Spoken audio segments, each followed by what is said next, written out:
Hello बच्चों, आज हम new chapter that is international trade के बारे में स्टडी करेंगे। फर्स्टली हम स्टार्ट करते हैं। What do you mean by international trade? The trade between two countries is known as foreign trade और international trade. In other words, process of selling of goods and services or buying of goods or services to other countries is called foreign trade। अर्थात दो countries के बीच में जब कभी business किया जाता है तो उसे हम विदेशी व्यापार या फॉरेन ट्रेड कहते हैं, या हम इसे इंटरनेशनल ट्रेड भी कहते हैं। और अदर भाषा में बोलें तो गुड्स या माल को खरीदना और उसकी सेवाएं प्रदान करना और उसकी सेवाएं लेना और माल को बेचना और उसकी सेवाएं प्रदान करवाना, वो भी दूसरी कंट्रीज़ को, तो उसे हम फॉरेन ट्रेड यानी विदेशी व्यापार कहते हैं।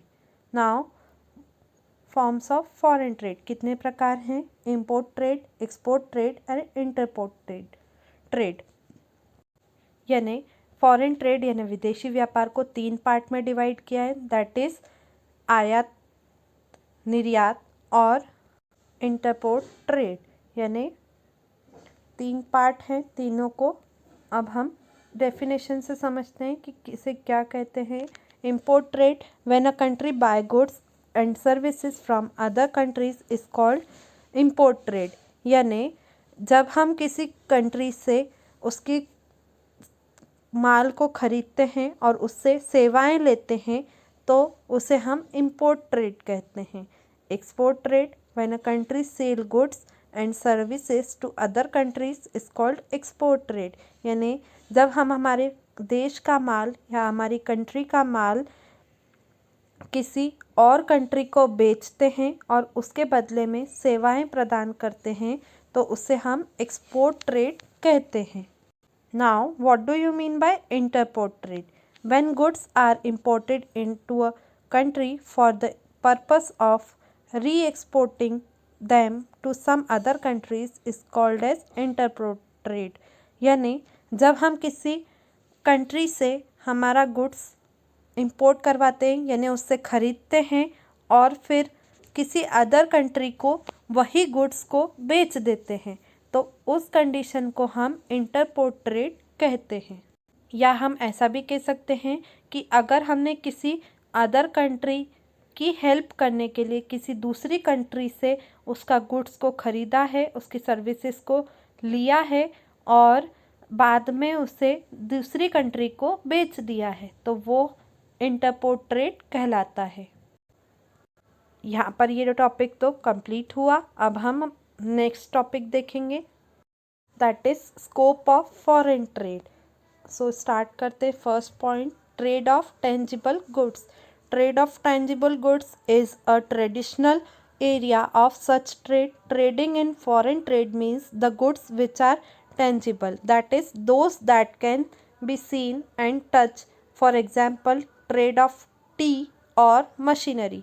In other words, here export means sending tangible goods abroad. Import means bringing tangible goods from a foreign country, so it includes trade in services. अर्थात जो ट्रेडिशनल एरिया होता है उसमें इस तरह के गुड्स को ट्रेड किया जाता है यानी उस तरह के गुड्स को बिजनेस किया जाता है।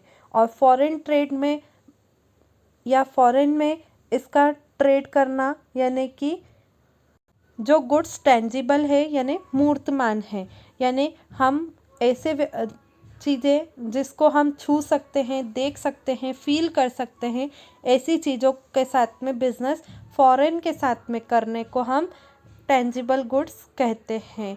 और इसके लिए एक एग्जाम्पल है, दैट इज़ मशीन को हम छू सकते हैं, चाय को हम देख सकते हैं, छू सकते हैं, महसूस कर सकते हैं। ऐसी चीज़ें क्या है, इनका अगर हम बिज़नेस करते हैं तो ये सब चीज़ें क्या होगी, टेंजिबल गुड्स में आएंगी। वहीं दूसरी भाषा में जब एक्सपोर्ट का मतलब होता है कि हम अब्रॉड यानी विदेश में अपने गुड्स को भेज रहे हैं, और इम्पोर्ट मतलब हम जिस चीज़ को हम देख सकते हैं, छू सकते हैं, महसूस कर सकते हैं, उसको हम विदेश से मंगवाते हैं, यानी ब्रिंग करते हैं, खरीदते हैं। ऐसी चीज़ें मंगवाने को हम इम्पोर्ट कहते हैं, और यही जो होता है ये सब बिजनेस में सर्विसेज प्रोवाइड करवाने का काम करती हैं। Next point, that is services import and export. In present world, services exchange has gained much importance. Services import and export involve trade in intangible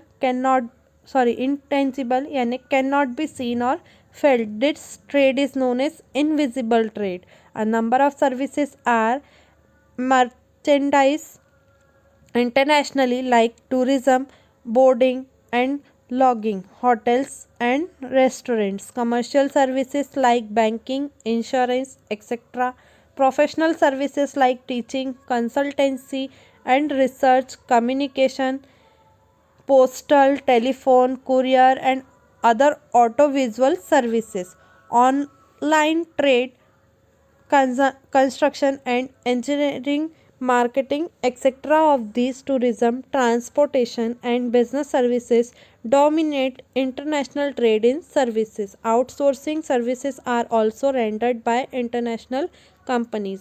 अर्थात जो प्रेजेंट वर्ल्ड है उसमें सर्विसेज को एक्सचेंज करने का प्रोसेस सबसे ज़्यादा इम्पॉर्टेंट माना गया है, और सर्विसेज का इंपोर्ट और एक्सपोर्ट ही हमें ट्रेड में इन्वॉल्व करता है, जो हम देख नहीं सकते, जिसे हम छू नहीं सकते, और वो इनटेंजिबल ट्रेड में इन्वॉल्व करता है। ठीक है, इसे ही हम इनटेंजिबल कहते हैं, जिसे हम छू नहीं सकते, देख नहीं सकते।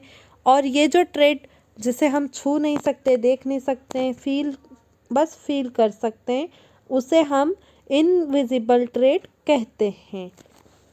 इसमें कई सारे इंटरनेशनल सर्विसेज हो सकती हैं, जैसे टूरिज़्म, टूर का हो, बोर्डिंग का हो, लॉगिंग करने का हो, जैसे होटल में हम लॉगिंग करते हैं, रेस्टोरेंट्स में लॉगिंग करते हैं, तो वहाँ पर कमर्शियल सर्विसेज भी हो सकती हैं, जैसे बैंकिंग है, इंश्योरेंस है। प्रोफेशनल सर्विसेज भी हो सकती है, जैसे टीचिंग का काम, कंसल्टेंसी का काम, रिसर्च का काम है, लैबोरेटरी का काम है, कम्युनिकेशन है, कुरियर फैसिलिटी, टेलीफोन फैसिलिटी, ये सब फैसिलिटीज़ की भी सर्विसेज हम परचेसिंग और सेलिंग कर सकते हैं। ऑनलाइन ट्रेड की बात करें तो उसमें इंटरनेशनल ट्रेड जो है सबसे ज़्यादा डोमिनेट हो चुका है, और आउटसोर्सिंग सर्विसेज में जो इंटरनेशनल कंपनीज़ हैं वो सबसे ज़्यादा इन्वॉल्व हो गई हैं। सो नेक्स्ट पॉइंट पे आते हैं, that is franchisee and licensing. For increasing the scope of trade, many multinational companies are doing their business by giving permission to some organization to provide their license or to produce their product in their country. Such institutions use their trademark, patents and copyrights in lieu of some fee. It is under the licensing system that Pepsi, Coca-Cola are produced and sold all over the world by local bottles in foreign countries. अर्थात licensing और franchise का मतलब है कि जब हमको कभी business को बढ़ाना हो तो उसके स्कोप के लिए कई जो मल्टीनेशनल कंपनीज होती हैं वो अपना बिजनेस उनकी ट्रेडमार्क और उनकी कंपनीज का पेटेंट को या उनकी कॉपीराइट को कॉपी करने की परमिशन देकर ऑर्गेनाइजेशन में उनका प्रोडक्ट को प्रोड्यूस करने की परमिशन दे देती है, जिसे हम लाइसेंसिंग या फ्रेंचाइजी कहते हैं। और इस तरह के इंस्टीट्यूशन जो इस फ्रेंचाइजी को लेते हैं वो उनका ट्रेडमार्क यूज़ करते हैं, पेटेंट यूज़ करते हैं और कॉपीराइट्स भी ले लेते हैं, और बदले में कुछ फीस उनको या कुछ प्रॉफिट उनको प्रोवाइड करवा देते हैं। इसके अंदर जैसे एक एग्जांपल से समझ सकते हैं कि पेप्सी और कोको कोला हर कंट्री में, पूरे वर्ल्ड में प्रोड्यूस हो चुकी है, जबकि ये एक फॉरेन की कंट्रीज़ की कंपनी मानी जाती है। पर हम हमारे इंडिया में देखें तो वहाँ पर भी हम ऐसी पेप्सी और कोको कोला की बॉटल्स अवेलेबल देखते हैं, जो लोकल बॉटल में अवेलेबल होती हैं। और जो इंडिया है उसने क्या किया है, लाइसेंसिंग और उसका लाइसेंस और फ्रेंचाइजी ले लिए और बदले में फॉरेन कंट्रीज़ को फीस पे कर देती है।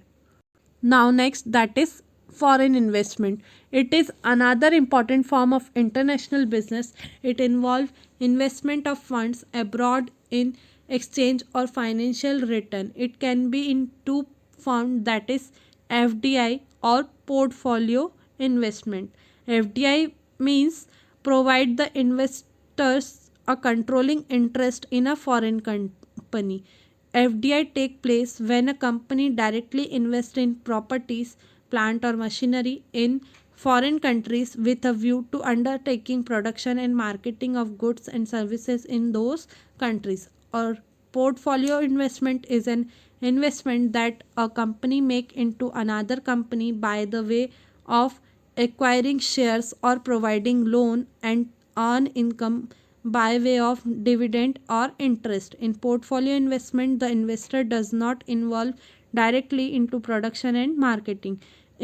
It simplify earn income by way of dividend, interest, etc. For example Bridgestone company. अर्थात फॉरेन इन्वेस्टमेंट जो है वो इंटरनेशनल बिजनेस में बहुत इम्पॉर्टेंट रोल प्ले करता है।